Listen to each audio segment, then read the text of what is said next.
आज का second topic है गुरुत्वाकर्षण की तरंगे, LIGO इंडिया प्रोजेक्ट। इससे क्वेश्चन भी आ चुका है एक बार, ठीक है।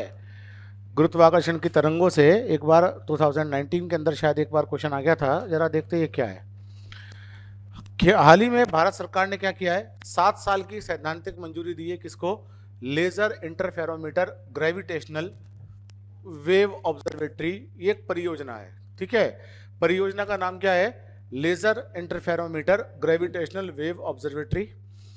इसे परमाणु ऊर्जा विभाग और विज्ञान और प्रौद्योगिकी विभाग ये संचालित करेगा, ठीक है। और इसके साथ साथ में अमेरिका की नेशनल साइंस फाउंडेशन जो है वो भी इसके साथ में एक को पार्टनर है, ठीक है। अब ये गुरुत्वीय तरंगे क्या होती है, आपका पहला क्वेश्चन यहीं से बनेगा, ठीक है। आइंस्टीन ने 1916 के अंदर, अरे यार ये ऐसे ही थी मक्खियां या आज की क्लास में आई है इसको, एक्चुअली करंट की क्लास कोई नहीं छोड़ता, ठीक है। इनको भी अपडेटेड रहना करंट से, बिल्कुल सही कहा आपने, दे शुड ऑल्सो अपडेटेड।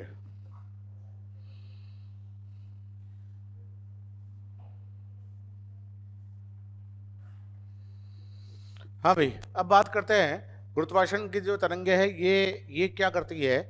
ये तरंगे क्या उपयोग इस काम के लिए होता है कि कोई भी ब्लैक होल, अभी जो ब्लैक होल गया था, ठीक है ना, पिछली वाली क्लास के अंदर, जब भी कोई खगोलीय पिंड होता है या कोई ब्लैक होल होता है, जब उसके अंदर मूवमेंट होता है, जब खगोलीय पिंडों के अंदर मूवमेंट होता है तो गुरुत्वीय तरंगे या गुरुत्वाकर्षण तरंगे जो है वो उत्पन्न होती है और अंतरिक्ष में ये जो तरंगे सामने आती है और बाहर की ओर फैलती है, ठीक है।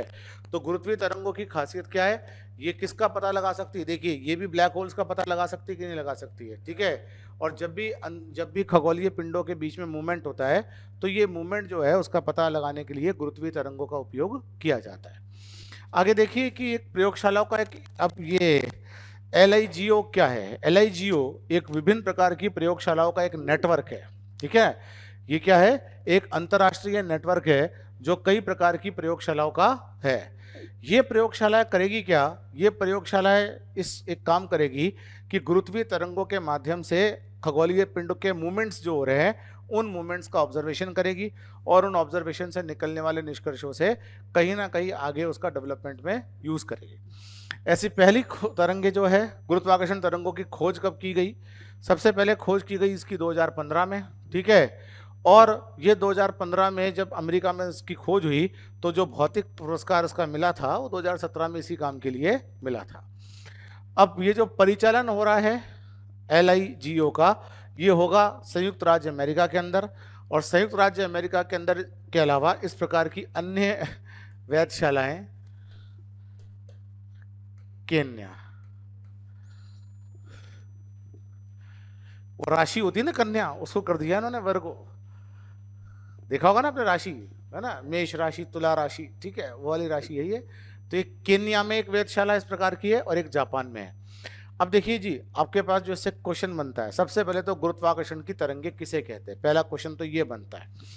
अगर आप इसका क्वेश्चन देखोगे तो पहला क्वेश्चन क्या बनेगा कि पहला क्वेश्चन इसका ये बनेगा कि गुरुत्वीय तरंगों का उपयोग किस काम के लिए होता है। तो गुरुत्वीय तरंगों का उपयोग होता है विभिन्न खगोलीय पिंडों के बीच के मध्य होने वाली दूरी का मेजरमेंट करने के लिए या उनके मूवमेंट का मेजरमेंट करने के लिए।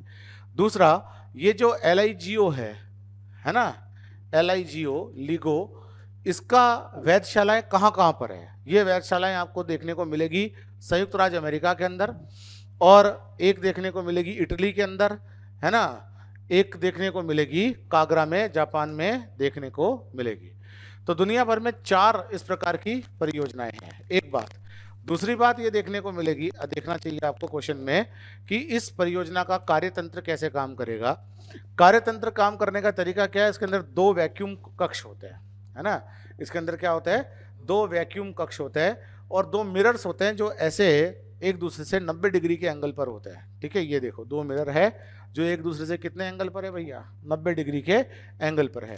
जब कोई तरंग इनसे टकराती है तो ये जो 2 वैक्यूम कक्ष होते हैं जिसमें तरंग चली गई, उस वैक्यूम कक्ष का वेट बढ़ जाता है, और जब उसका वेट बढ़ जाता है तो थोड़ा डिस्प्लेस हो जाता है। जैसे ही वो डिस्प्लेस हो जाता है, एक कक्ष के अंदर जब कोई तरंग चली जाएगी तो भार बढ़ जाएगा ना, भार बढ़ जाने से तो डिस्प्लेस हो जाता है, और जब वो डिस्प्लेस हो जाता है तो इस बात का पता लग जाता है कि एक पर्टिकुलर जगह से जितनी दूरी से वो आ रहा है, दूरी मेजरमेंट करने के उपकरण होते हैं इसके अंदर, जितनी दूरी से वो आ रहा है वहां पर कोई खगोलीय पिंड है। ठीक है, वैसे इसकी वर्किंग आपके एग्जामिनेशन पॉइंट ऑफ व्यू से इतनी इंपॉर्टेंट नहीं है, ये जो डायग्राम है ये केवल आपको समझाने के लिए है। ये परियोजना भारत के अंदर भी लगाने की बात हो रही है और सन 2030 तक भारत में परियोजना स्थापित की जाएगी, और ये कहाँ पर स्थापित की जाने की संभावना है? महाराष्ट्र के हिंगोली जिले में। वो मुंबई से कितना दूर है? लगभग 450 किलोमीटर दूर है। ये है इसका पूरा का पूरा सिस्टम, इसका उद्देश्य और सिस्टम। अच्छा, तो ये नियोजित नेटवर्क का 5वां हो गया कि नहीं हो गया? 4 कहाँ का थे? यूएसए के अंदर था, केन्या के अंदर था, इटली के अंदर था, जापान के अंदर था, 5वां का लग रहा है हिंगोली जिला, है ना। मोहल्ले का नाम तक याद करने की जरूरत नहीं होती है, ठीक है, आप केवल हिंगोली याद रख लेना किस मोहल्ले में लग रहा है, वो उसकी जरूरत नहीं होती है, महाराष्ट्र में। ठीक है, अब भारत को इसके लिए लाभ क्या होगा? अगर भारत इस प्रतिष्ठित परियोजना, है ना, लीगो इंडिया का अगर ये पार्ट बन रहा है, तो भारत जब इस प्रतिष्ठित परियोजना का पार्ट बन रहा है तो डेफिनेटली विश्व स्तर पर जो डेटा शेयरिंग होगी, उस डेटा शेयरिंग से भारत का भी रिसर्च एंड डेवलपमेंट बढ़ेगा। इनफैक्ट इसका अगला स्टेप ये होना चाहिए, जो परिणाम हम चाहते हैं वो चाहते हैं कि R&D यानी कि रिसर्च एंड डेवलपमेंट में योगदान हो, है ना। R&D अर्थात रिसर्च एंड डेवलपमेंट में योगदान हो। इस आउटर स्पेस की, जिसको आप बोलते हो कि बाहरी अंतरिक्ष, उस बाहरी अंतरिक्ष के बारे में हमारी जानकारी सारी इंपोर्टेड है। हमने जो जानकारियाँ विदेशियों ने निकाल दी, हम उन जानकारियों को फॉलो कर रहे हैं, और बहुत बड़ा क्षेत्र ऐसा है जिसका एक्सप्लोरेशन अभी नहीं, तो एक्सप्लोरेशन हो। इंडिया की मुंबई में अगर स्थापित होगा तो ऐसे एक्सपर्ट्स की संख्या बढ़ेगी जो कि इस डायरेक्शन में या इस फील्ड के अंदर काम करते होंगे। अब जरा देखें, हाल ही में वैज्ञानिकों ने जो क्वेश्चन आया था, हाल ही में वैज्ञानिकों ने 2019 का ही है ना भाई, पृथ्वी से अरबों प्रकाश वर्ष दूर स्थित ब्लैक होल के विलय का अवलोकन किया है। ये ब्लैक होल के विलय का अवलोकन का क्या महत्व है? इससे गुरुत्वाकर्षण तरंगों का पता लगा था, है ना। बड़े खगोलीय पिंड जब मर्ज हो जाते हैं, यहाँ विलय का मतलब कुछ और है, यहाँ विलय का मतलब क्या होता है? मिल जाना। तो 2 खगोलीय पिंड जब टकराते हैं, तो भैया जब मास बढ़ गया तो एनर्जी निकलेगी। वो एनर्जी कौन सी है? गुरुत्वीय एनर्जी। याद आ रहा है कुछ? E बराबर डेल्टा MC स्क्वायर। और इसीलिए आइंस्टीन का नाम सामने आया कि 1916 में आइंस्टीन ने सापेक्षता का सिद्धांत दे दिया था। इसका मतलब ये हुआ कि 2 खगोलीय पिंड अगर आपस में टकरा रहे हैं और अगर मास टूट रहा है या मास बन रहा है तो जरूर ऊर्जा निकलेगी। उन ऊर्जाओं को डिटेक्ट कर लो, आपको ब्लैक होल्स पता लग जाएंगे कि वो कहां पर हुए हैं। ये है ओवरऑल रामायण।